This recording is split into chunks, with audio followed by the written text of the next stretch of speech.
आदरणीय दर्शक महानुभावहरू नमस्कार। तपाईहरू अहिले हेर्दै हुनुहुन्छ एनबिसी नेपाल र म हुँ तपाईको साथमा देव रुपैया। आज हामीसँग हुनुहुन्छ कर्णाली प्रदेश जाजरकोट जिल्लाका युवा तथा सामाजिक अभियन्ता कृष्ण बहादुर तिरुवा, जसले समाज रूपान्तरणका लागि विभिन्न कामहरू गर्दै अहिलेसम्म समाज विकासको लागि परिवर्तनका लागि भन्दै काठमाडौँसम्म पनि समाज र विकासको लागि एउटा आवाज लिएर आइरहनु भएको छ। कृष्णजी नमस्कार। नमस्ते। सन्चै हुनुहुन्छ? एकदम सन्चै छु। अनि अहिले कसरी बिताइरहनु भएको छ अहिलेका दिनहरू? अब अहिलेका दिनहरू त मेरो अब कठिन सङ्घर्षबाटै गुज्रिरहेको छ। अब समाजको लागि काम गर्ने क्रममा हरेक उताप चढावसँग लड्दै, हरेक यहाँको नेपालको यो राजनीतिक अवस्थासँग लड्दै, नेपालका यो राजनीतिक गतिविधिले गर्दा या अब अस्थायी सरकारले गर्दाखेरि हामीमा आएको जुन उथल पुथल छ, जुन यहाँ चाहिँ एउटा जनतामा आएको चाहिँ निराशा छ र युवामा आएको निराशा छ, यसले गर्दाखेरि हामी सबैलाई एउटा प्रकारको हामी जस्ता केही गर्छु भन्ने युवाहरूलाई पनि आज एउटा प्रकारको निराशामा चाहिँ बिताइराखेको छ। र त्यसै कारणले हामी चाहिँ आज एउटा सङ्घर्षको रणमैदानमा छौँ, हामी कठिनाइमा छौँ र कठिनाइ जिन्दगी चाहिँ गुजिराखेको छ। अनि तपाईँ त यो समाज परिवर्तनका लागि भन्दै विभिन्न समाजका लागि कामहरू गर्दै आउनुभएको मैले देखेँ र सुने पनि। तर पनि तपाईँ समाज परिवर्तनका लागि हिँड्दा पनि देश यस्तो अवस्थामा आयो भन्ने कुरा गरिरहनु भएको छ। अनि अहिले आएर चाहिँ तपाईँलाई अब चाहिँ के गर्नु पर्ला, किन यस्तो भयो भन्ने कुरा विचारमा चाहिँ तपाईँलाई कस्तो के लागिरहेको छ? अब मेरो विचारमा त अब सबभन्दा त अब देश विकासको लागि राजनीति सही हुनुपर्छ। राजनीति सही भएन भने कुनै पनि नीतिहरू चाहिँ सही हुनेवाला छैनन्, कुनै पनि संयन्त्रहरू सही हुनेवाला छैनन्। जबसम्म यो देशमा राजनीति सत्य र न्यायको मार्गमा हिँड्न सक्दैन, कल्याणको मार्गमा हिँड्न सक्दैन, तबसम्म यो देशको अवस्था यस्तै भइरहने, यहाँभन्दा पनि भयानक अवस्थामा चाहिँ गुज्रिनेवाला छ देश। यो के नेपालको राजनीतिक दलहरू नेपालकै लागि काम गरेका हुन् जस्तो लाग्छ? मलाई लाग्छ नेपालको राजनीतिक दलहरू नेपालको लागि होइनन् जस्तो लाग्छ है। नेपालमा दल आफ्नो स्वविवेकले खोलिएको होइन जस्तो पनि लाग्छ होइन। यो विदेशी शक्ति राष्ट्रहरूले आफ्नो रणनीतिलाई पुरा गर्नको लागि, आफ्नो स्वार्थलाई पुरा गर्नको लागि, आफ्नो रणनीति नीतिलाई कार्यान्वयन गर्नको लागि, आफ्नो अस्तित्वको लागि उनीहरूले जुन प्रोपागान्डा घटाएका छन् अथवा जुन इसारामा उनीहरूलाई चलाइराखेका छन्, उनीहरू कहीँ न कहीँ नेपालका राजनीति दलहरू या विद्वानहरू उनीहरू सबै चाहिँ विदेशीको स्वार्थको लागि लडिराखेका छन् जस्तो लाग्छ मलाई। त्यसै कारणले पनि यो देशको विकास हुन नसक्नु, यो देशका जनताहरूलाई यो देशका जनताहरूको कल्याण हुन नसक्नु, यहाँका युवाहरूले रोजगार पाउन नसक्नु, यहाँका युवाहरू चाहिँ दिन प्रतिदिन विदेशिनुको कारण भनेकै उनीहरूको स्वार्थमा राजनीति गर्नाले हो जस्तो लाग्छ। यो देशको लागि राजनीति भएको छैन। जुन तपाईँले भन्नुभयो उनीहरूकै कारणले गर्दा देशमा भएका यावत अहिलेका देखिएका जुन जल्दा समस्याहरूको पछाडि नेपालका राजनीतिक दलहरूको हात छ भन्ने कुरा तपाईँले भने जस्तो लाग्यो मलाई। तर पनि नेपालमा यही राजनीतिक दलहरूकै पछि नेपाली जनताहरू रुमल्लिरहेका छन्। यो आखिर किन होला? यो सायद लाग्छ मलाई नेपाली जनताहरू उनीहरूले एउटा आफ्नो अभाव र प्रभाव र दबावमा राखेका छन्। अर्को कुरा, नेपाली जनता गरिबी र अशिक्षित छन्। जुनसुकै राष्ट्र हो या समाज हो, जुनसुकै व्यक्ति हो, जहाँ गरिबी र अज्ञानता हुन्छ त्यहाँ कोही न कोही कसैको परनिर्भरमा बाँच्छ त्यो समाज, र त्यो देश पनि कसैको पराधीनतामा चाहिँ बाँचेको हुन्छ। र त्यही हालत चाहिँ नेपालका राजनेताहरूले चाहिँ बनाइराखेका छन् यो देशलाई जस्तो लाग्छ मलाई। हामी आज पराधीनतामा छौँ, हामी पराधीनतामा बाँचिराखेको छौँ। हाम्रो समाज, हाम्रो सबै जति पनि यहाँ चाहिँ विद्वानदेखि यहाँका विद्वान व्यक्तिहरू पनि परनिर्भर परतन्त्रवादी एउटा सोचमा र परतन्त्रवादी एउटा डलरमा चाहिँ बाँचिराखेका छन्। यो देशमा सायद लाग्छ मलाई कोही पनि व्यक्ति यो देशमा आत्मनिर्भर बन्नुपर्छ र यो देशलाई आत्मनिर्भर बनाउनुपर्छ र यो देशको स्वाभिमानता र पहिचानलाई बचाउनुपर्छ भन्ने भावना नेपालमा छैन जस्तो लाग्छ। आज विश्वमा तपाईँलाई थाहा छ नि, विश्वमा अहिलेसम्म कुनै पनि देशको गुलाम नभएको देश नेपालका नागरिक हो हामी। तर तपाईँले भन्दै हुनुहुन्छ हामी पराधीन छु। कसरी पराधीन छु? लाग्छ मलाई देश एउटा तपाईँको पराधीनता थिएन। हाम्रा वीर पुर्खाहरूले यो देशलाई विश्वलाई घुँडा टेकाउने ती अङ्ग्रेजहरूलाई घुँडा टेकाएको देश हो। हामी त्यस्ता पुर्खाका सन्तति, हामी त्यस्ता पुर्खाका सन्तान हौँ। तर आज हामी त्यो सन्तान रहेनौँ। हामीलाई पुरै मानसिक रूपमा गुलाम बनाइसक्यो। त्यो हामी मानसिक रूपमा एउटा विचारको रूपमा सोचको रूपमा हामी गुलाम भइसकेपछि आज हाम्रा देशका विभिन्न षोडश साधनदेखि लिएर बहुमूल्य रत्नहरूदेखि लिएर पदार्थहरूदेखि लिएर सबै कुरा दिन प्रतिदिन तपाईँको बिक्री भइराखेको छ। सबै तपाईँको पराधीनतातिर बगिराखेको छ। त्यसैले गर्दा मलाई लाग्छ हामी चाहिँ अब हाम्रो देश स्वतन्त्र पनि छैन र स्वाभिमान पनि छैन र आत्मनिर्भर पनि छैन जस्तो लाग्छ मलाई। तपाईँ त नेपाली काङ्ग्रेसमा पनि तपाईँको अलिकति भूमिका देखियो र माओवादीमा पनि तपाईँको भूमिका देखियो। के त्यतिखेर लाग्दा तपाईँलाई त्यो लागि थियो कि वा अहिले आएर पछिल्लो समय लाग्यो कि देश चाहिँ अहिले स्वाधीन छैन, हामी स्वाधीन छैनौँ, स्वतन्त्र छैनौँ भन्ने कुरा अहिले पछिल्लो समय महसुस भएको के हो खासमा? यो अब यसमा त्यही त नि, कुनै पनि कुरा अनुभव र अभ्यासबाट चाहिँ नै प्राप्त हुन्छ।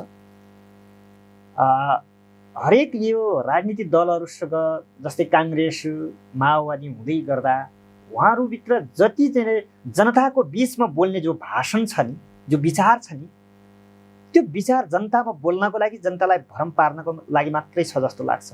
वास्तविक यो देशको हितको लागि, यो देशको जनताको कल्याणको लागि, न्यायको लागि छैन। यो समाजको हितको लागि छैन उहाँहरूको भाषण, उहाँहरूको विचार, उहाँहरूको रणनीति।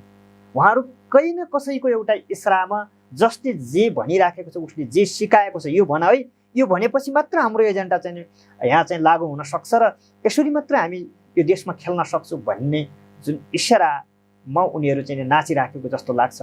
र मलाई लाग्छ नेपालको यो हजारौँ राजनीतिक दलले यो देशको विकास हुँदैन। यदि यो देशको विकास गर्नको लागि एउटा पार्टी यहाँ 1000 पार्टीमा विभाजित हुनको कारण के छ त? यो स्वार्थ के त?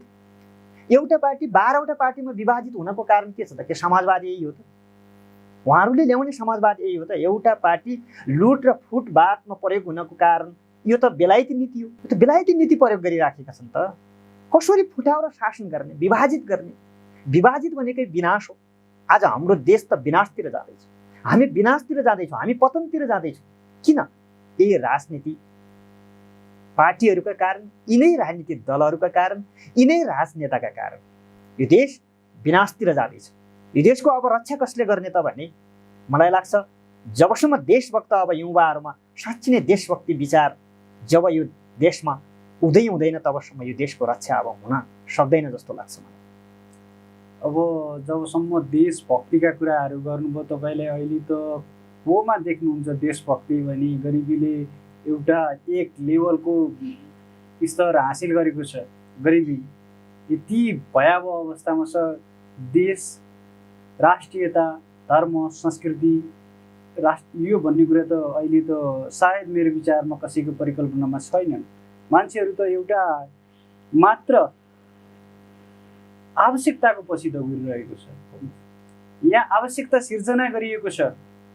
अब यस्तो अवस्था छ, तपाईँ भन्नुहुन्छ यहाँ चाहिँ देशभक्ति खोजेर भेटिन्छ यस्तो भयावह गरिबी भइरहेको अवस्थामा। एउटा कुरा गरिबी छ हामीमा, एउटा कुरा महँगी छ। यो गरिबी र महँगी निम्त्यायो कसले त? यिनै त हुन् त निम्त्याउने।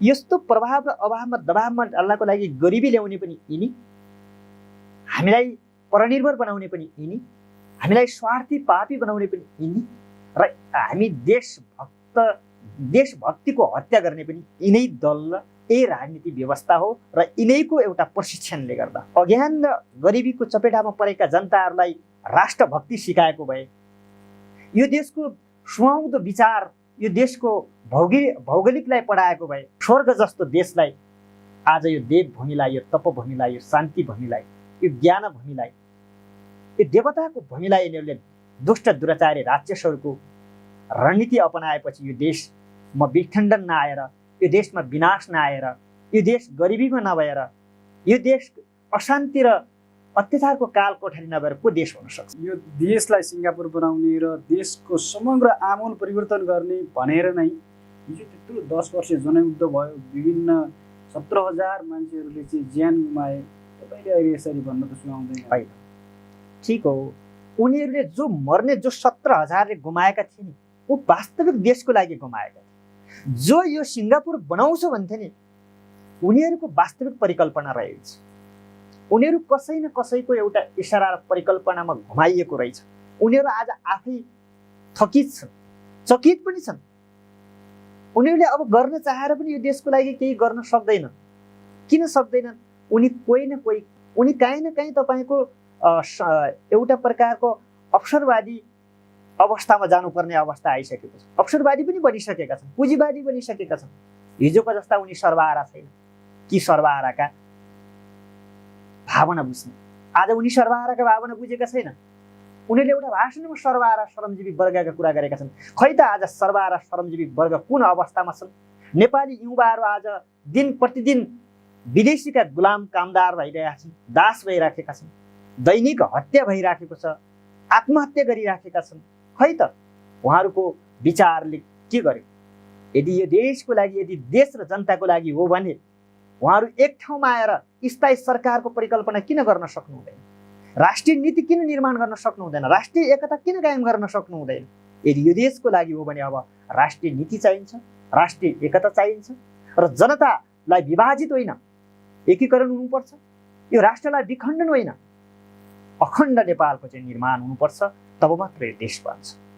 अब यो कसले गर्ने भने, यो कसले गर्ने? यहाँ त तपाईँले देखिरहनु भएको छ, नेपालमा 3 करोड जनसङ्ख्या छैन, यसको आधा जति जनसङ्ख्या त बाहिर छ र पनि यहाँ चाहिँ भएकाहरू चाहिँ सबै पार्टीका कार्यकर्ता छन्। अब कसले गर्ने? अब मलाई लाग्छ अब अब धेरै जसो बहुमत त पार्टी कार्यकर्ताहरूको छ, किनभने उनीहरूकै अन्धभक्तहरू छन्, उनीहरूकै गीत गाइराखेका छन्, भजन कीर्तन गरिराखेका छन्। त्यो हामीले सबैले देखेको कुरा, यो मैले भन्नै पर्छ भन्ने छैन, त्यो यथार्थ चित्रण छ नेपालको। तर जब विदेशमा दास भएका, देशभक्त बुझेका विदेशमा जानुभएको छ, उहाँहरूले अब फेसबुकबाट गाली गरेर, कुनै सञ्जालबाट गाली गरेर केही हुनेवाला छैन। मलाई लाग्छ एकले अर्कालाई गाली गरेर, एकले अर्काको कुरा काटेर, आलोचना गरेर देश बन्दैन जस्तो लाग्छ। देश त अब एउटा असल नीति र असल नेतृत्वका कारणले देश बन्छ। जबसम्म देशमा असल नीति र नेतृत्व भएन भने देश बन्दैन। आज यो देश अनीति र अनाचारको शिकार भइराखेको छ। अनीति र अनाचारले गर्दा यहाँ अन्याय अत्याचारको चाहिँ राज भइराखेको छ। अन्याय अत्याचारले गर्दा देश अशान्ति र अत्याचार अपराधको कालकोठरी बनिसकेको छ। यसको रक्षा गर्ने एउटा महान विचार र महान व्यक्तिको चाहिँ देशले खोजी गरिराखेको छ। त्यो हामीभित्र छ, छैन भन्ने कुरा, त्यो हामीले प्राप्त गर्न सक्नुपर्छ। हामीले त्यो शक्तिलाई हामीले जगाउन सक्नुपर्छ। हामी के विश्वका मानव भन्दा हामी कमजोर नै हो त? हामी विश्वका दास हुनेको लागि जन्मेको हो त होइन होला नि? हामी पनि त विश्वको मानव हो त? हामी पनि विश्वको शक्तिशाली हुन सक्छौँ त? त्यो शक्तिशाली हुने औजार र सामग्री, त्यो हतियार, त्यो शक्ति हामीभित्र छ। तर त्यो शक्तिलाई अब उजागरण गर्न अब आवश्यकता छ। अहिले त हेर्नुहोस्, यहाँ बुढापाका बाहेक अरू कोही पनि नेपालमा छैन। युवा जति सबै विदेश पलायन छन्। यदि +2 सकाउँदै गरेको, +2 पढ्दै गरेको पनि उसको परिकल्पना यो भइसक्छ कि म भोलि गएर कुन देश जाने, यस्तो अवस्था छ नेपालमा। अब तपाईँ भन्नुहुन्छ अब यो देश बनाउनुको लागि हामीभित्र भएको जुन क्रान्तिलाई अब सडकमा ल्याउनुपर्छ भन्ने भन्नुभएको छ। अब कसरी? अब त्यो बुढा हाम्रो हजुरबुवा र बाबुहरूले त ल्याउने अवस्था छैन र यहाँ युवाहरू छैनन् हैन। अब हामीले ल्याउनु पर्छ। युवाहरू एकबाट सुरुवात हुन्छ। कुनै पनि कुराहरू, कुनै पनि संसारमा आज राज गरिराखेका छन्। 7औं 8औं अरब जनसङ्ख्या छ मानव जातिको। मानव जातिमा भने त्यसमा 7-8 जना व्यक्तिहरूले यो संसार चलाइराखेका छन्। यो देशमा पनि 2-4 जना युवाहरू जाग्नुपर्छ भनेपछि यो देशलाई जगाउन सकिन्छ। यो देशभित्रको शक्तिलाई जगाउन सकिन्छ। यो देशका जनताभित्र लुकेको त्यो शक्तिलाई, त्यो छिपेको शक्तिलाई, आजसम्म दबाइएको शक्तिलाई चाहिँ उजागरण गर्ने तपाईँ हामी जस्ता युवाहरू एक ठाउँमा आयौँ भने जुन असल विचारलाई बाहिर ल्याउन सक्यौँ भनेपछि अवश्य पनि सकिन्छ जस्तो लाग्छ। असम्भव केही पनि छैन। हजारौँ आज हुनु त उनीहरूले संसारलाई ध्वस्त गर्ने मिसाइलहरू बनाएर संसारलाई डराइराखेका छन्। त्यो मिसाइलभन्दा पनि खतरनाक विचार हुन्छ। संसारमा ज्ञान हुन्छ। ज्ञानभन्दा र विचारभन्दा महान हतियार अरू केही पनि हुन सक्दैन। तर आजसम्म नेपाली भूमिमा त्यो विचारको जन्म गर्ने व्यक्ति चाहिँ जन्मिएन। त्यसैले गर्दाखेरि नेपाल पछाडि परेको। हामी पैसाको पछाडि लाग्ने र पैसा, पेट र परिवार र पदका लागि चाहिँ मरिहत्या गर्ने होइन। हामी त्यो भयो भने त त्यो त एउटा पशु भइसक्यो। हामी आज पशु होइनौँ नि त। हामी त यो देशलाई बनाउने, संसारलाई कल्याण गर्ने भूमि, संसारको शिर, ब्रह्माण्डको शिर, यस्तो देशलाई आज नर्क बनाउने नरपिचासहरूलाई अब हामीले छोड्न हुँदैन जस्तो लाग्छ मलाई। र अन्तिम के अहिले नेपालमा चाहिँ नेपालीहरूको अवस्थालाई बदल्न, व्यवस्था बदल्न आवश्यक नै भएको हो? के छ यो चाहिँ, तपाईँले कसरी हेर्नु भएको छ? राजा त समग्र जनताले चाहेर आम जनता आउनु पर्यो। एउटा रापरवाले चाहेर, एउटा दुर्गा पसाइँजीले चाहेर, एउटा अर्को पसाइँजीले चाहेर, यहाँका कुनै पनि 2-4 फटा दलाल दलहरूले चाहेर राजा सम्भावना छैन। त्यो कुरा त पूर्ण नेपाली जनतामा देशभक्ति र राजा कस्ता हुन् त, राजाले के गरे त भने त्यसप्रतिको, राजाप्रतिको माया र समर्पित नेपाली जनतामा हुनुपर्छ। तब मात्र सम्भव छ, नत्र सम्भव छैन। राजा कसरी अब जनताको प्रेमी हुने त? जनताको मन राजाले कसरी जित्ने त? त्यो राजाले पनि त्यो प्रकारको आवाज चाहिँ बाहिर ल्याउनुपर्छ जस्तो लाग्छ। जनता आफै ल्याउनेवाला छैनन्। राजाले जनताको मन जित्नुपर्छ। हिजो यो कारणले हामी यो भएको र यो कारणले देश बर्बाद भयो। कारण यिनी हुन् र अब यी कारणबाट अब हामी यो तरिकाबाट हामी यो देश चलाउँछौँ। हिजो जे जति पुर्खामा जे जति भयो होला, अब हामी हाम्रो पुर्खाको अस्तित्वको लागि, यो देशको अस्तित्वको लागि हामी अब यो ढङ्गबाट यो देश चलाउँछौँ र यो देशको रक्षा हामी यसरी गर्न सक्छौँ भन्ने राजाबाट नै एउटा प्रकारको नीति, त्यो प्रकारको कार्ययोजना जनताको माझमा जानुपर्छ र आम जनताले स्वीकार्नुपर्छ। तब मात्र राजा सम्भव छ, नत्र सम्भव छैन। धन्यवाद कृष्णबहादुर तिरुवाजी, हाम्रो स्टुडियोमा आएर आफ्ना कुराहरू राखिदिनु भयो। समय र संवादका लागि धेरै धेरै धन्यवाद। धन्यवाद।